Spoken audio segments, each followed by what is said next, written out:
भजन संहिता 119 और हम इसका पढ़ेंगे 9 से 16 वचन। सब लोग मेरे पीछे बोलेंगे। जवान अपनी चाल को किस उपाय से शुद्ध रखे तेरे वचन के अनुसार सावधान रहने से मैं पूरे मन से तेरी खोज में लगा हूँ। मुझे तेरी आज्ञाओं की बाट से भटकने ना दे। मैंने तेरे वचन को अपने हृदय में रख छोड़ा है कि तेरे विरुद्ध पाप ना करो। हे यहोवा तू धन्य है, मुझे अपनी विधियां सिखा। तेरे सब कहे हुए नियमों का वर्णन मैंने अपने मुंह से किया है। मैं तेरी चितौनियों के मार्ग से मानो सब प्रकार के धन से हर्षित हुआ हूँ। मैं तेरे उपदेशों पर ध्यान करूंगा और तेरे मार्गों की ओर दृष्टि रखूंगा। मैं तेरी विधियों से सुख पाऊंगा और तेरे वचन को ना भूलूंगा। आमीन।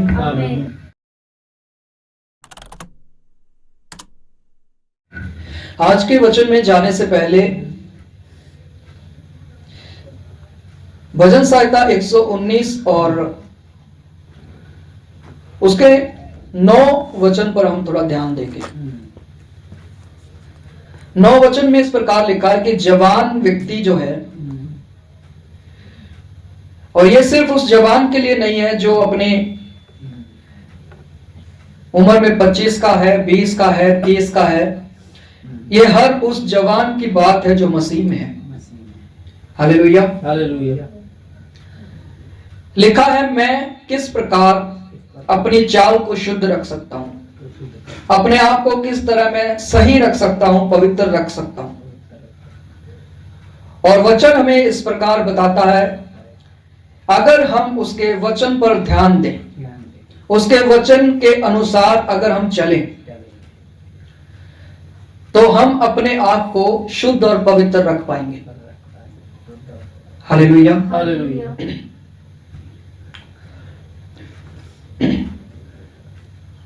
शुद्ध मन जीवन का मूल है।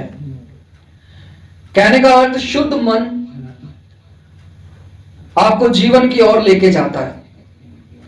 आपका पवित्रताई भरा चाल चलन जो है वो आपको जीवन की ओर लेके जाता है। Hallelujah, hallelujah. एक मसीही व्यक्ति बिना पवित्रताई के, बिना शुद्ध मन के मसीहियत में चल नहीं सकता। उसके लिए मसीह में चलना सिर्फ एक बोझ के समान रह जाएगा। जिसको वो अपने कांधे पर लिए हुए सिर्फ चल रहा है, उसको उससे कुछ भी लाभ होने वाला, फायदा होने वाला नहीं है। Hallelujah, hallelujah. अगर मैं आपके कांधों पर कोई भी बोझ रख दूं जिससे आपको कुछ भी लाभ ना हो और आप उसको सिर्फ उठा करके चले, तो वो आपके लिए सिर्फ नुकसानदायक रहेगा और आप प्रतिदिन उसको देखकर या उसके बोझ को महसूस करके यही कहेंगे कि कब ये मेरे कांधों से बोझ हटेगा। Hallelujah, hallelujah. पर यीशु मसीह अपने वचन में एक बात अपने लोगों को कहता है। वो कहता है कि मेरे पीछे हो लो, मेरे पीछे आओ।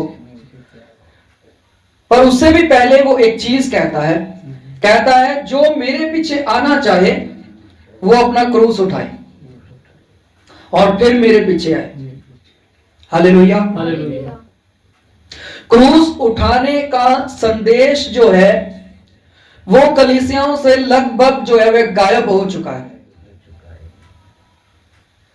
आपको कलीसियाओं में, आपको चर्चिस के अंदर सिर्फ ये बताया जाएगा और ज्यादातर ये बताया जाएगा कि आप बुद्धिमान कैसे बने, आप समझदार कैसे हो, आपको मैच्योरिटी में कैसे आना है, आपको बिजनेस में कैसे बढ़ना है, और भी बहुत सारी बातें। पर क्रूस उठाने का जो संदेश है, जिसके विषय में यीशु मसीह ने कहा, अगर कोई मेरे पीछे आना चाहे तो अपने आप का इनकार करे, क्रूस उठाए और मेरे पीछे हो ले। हालेलुया। पर एक बहुत अच्छी बात जो है वो यीशु मसीह ने अपने चेलों के लिए, अपने विश्वासियों के लिए रखी है। और वह बहुत अच्छी बात क्या थी?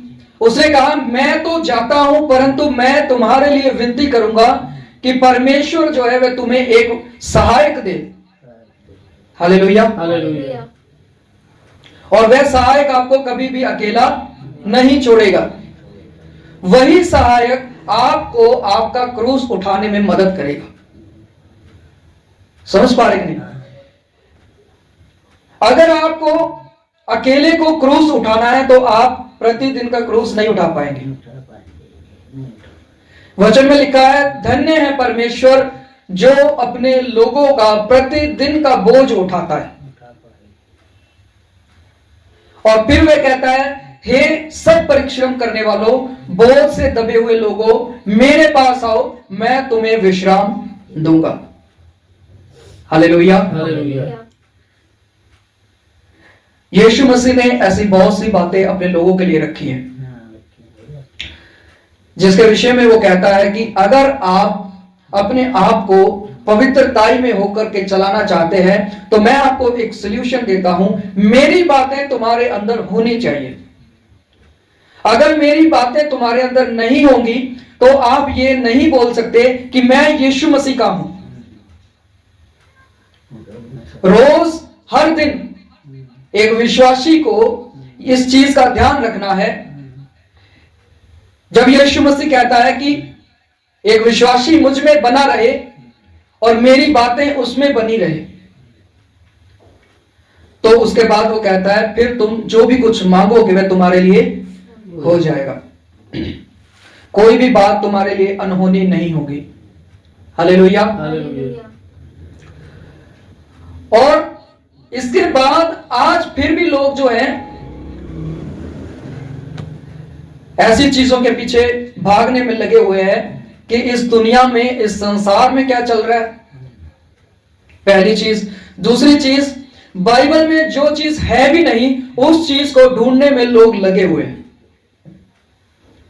हालेलुया। सिर्फ अपने ज्ञान को बढ़ाने में लगे हुए हैं ताकि हम और भी ज्यादा ज्ञानी हो जाएं और एक दूसरे को जवाब दे सके कि मेरे पास इस प्रश्न का उत्तर है और मैं अच्छी खासी डिबेट और बहस कर सकूं। हालेलुया। एक बहुत ही उठाया जाने वाला, बहुत ज्यादा उठाया जाने वाला एक सवाल है और वो सवाल है, कैन की पत्नी कौन थी? हालेलुया। क्या सवाल है जी?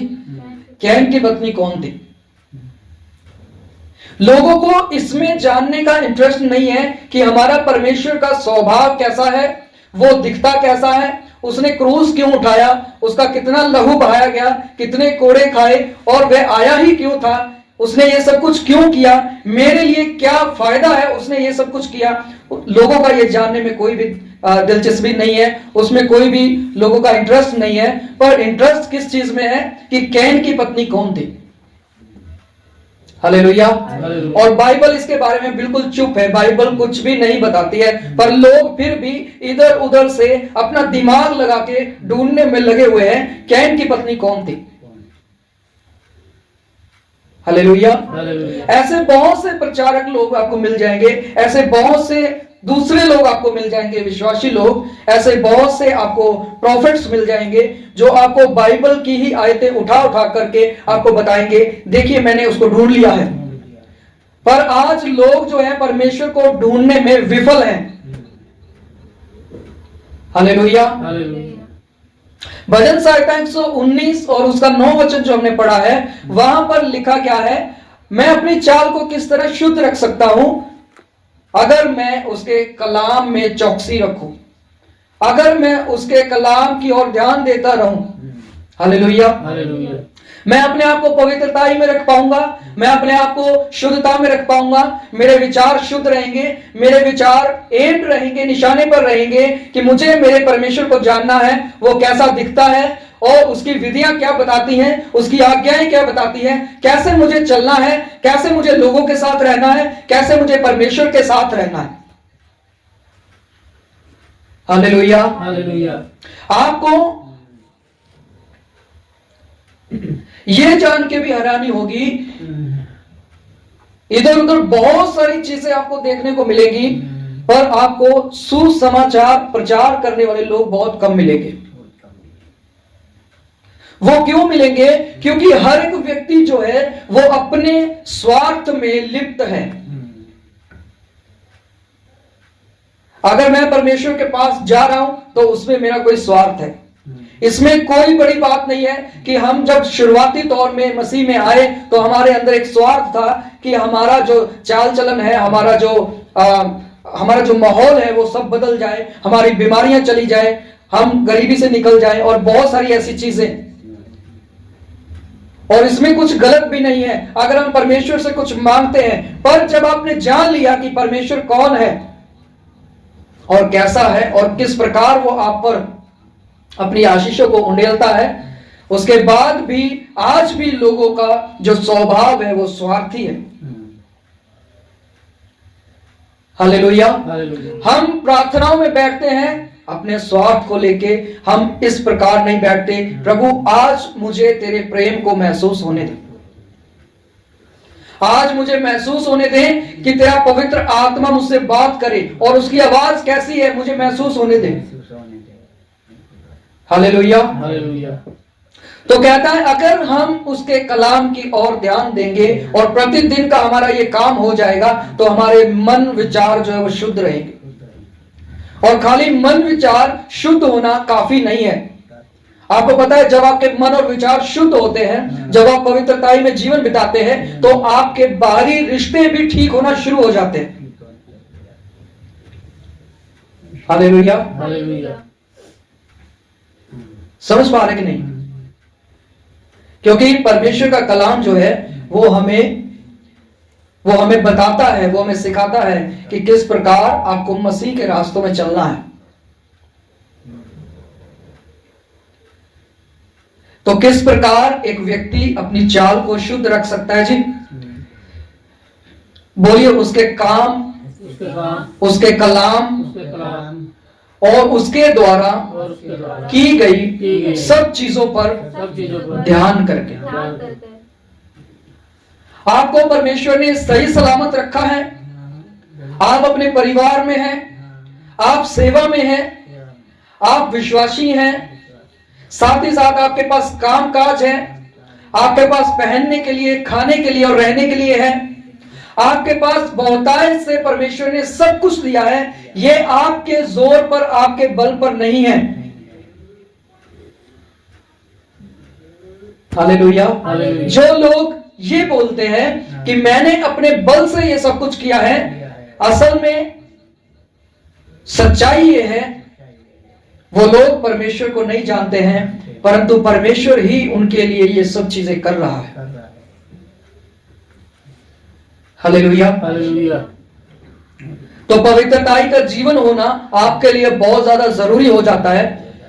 जब आपको मसीह में चलना है, आपके विचार भेदभाव वाले नहीं होने चाहिए और आपके विचार तब शुद्ध होंगे जब आप मसीह में सही सलामत उसके वचन पर चलते जाएंगे, चलते जाएंगे, चलते जाएंगे। इसीलिए वचन में लिखा है कि तेरा वचन मेरे पैरों के लिए दीपक है और मेरी राहों के लिए रोशनी है, उजियाला है। हालेलुया। अगर आप अंधेरे में चलना चाहते हैं तो मैं आपको एक एडवाइस देना चाहता हूं। आपको हर एक व्यक्ति एक एडवाइस दे सकता है कि आपको उजियाले में कैसे चलना है। मैं आपको एडवाइस देता हूं आपको अंधेरे में कैसे चलना है। मैं आपको एडवाइस दे सकता हूं आपको ठोकर कैसे खाना है। और अगर आप अंधेरे में चलना चाहते हैं, ठोकर खाना चाहते हैं, गिरना चाहते हैं, अपने आप को वैसा देखना चाहते हैं जैसे अन्य जाति गिरते हैं, नाश हो जाते हैं, खत्म हो जाते हैं, उनको पता भी नहीं रहता कि वो किधर जाएंगे। तो मैं आपको एक चीज कहता हूं, परमेश्वर के वचन से दूर हो जाए। हालेलुया। और जिस दिन आप परमेश्वर के वचन को पढ़ना और इस पर मनन करना छोड़ देंगे, आप अंधेरे में चलना शुरू हो जाएंगे। समझ पा रहे कि नहीं? क्योंकि किसी ने लिखा कि उसका कलाम जो है वो उसके पैरों के लिए क्या है जी? समझ पा रहे हैं? वो रोशनी का काम करता है।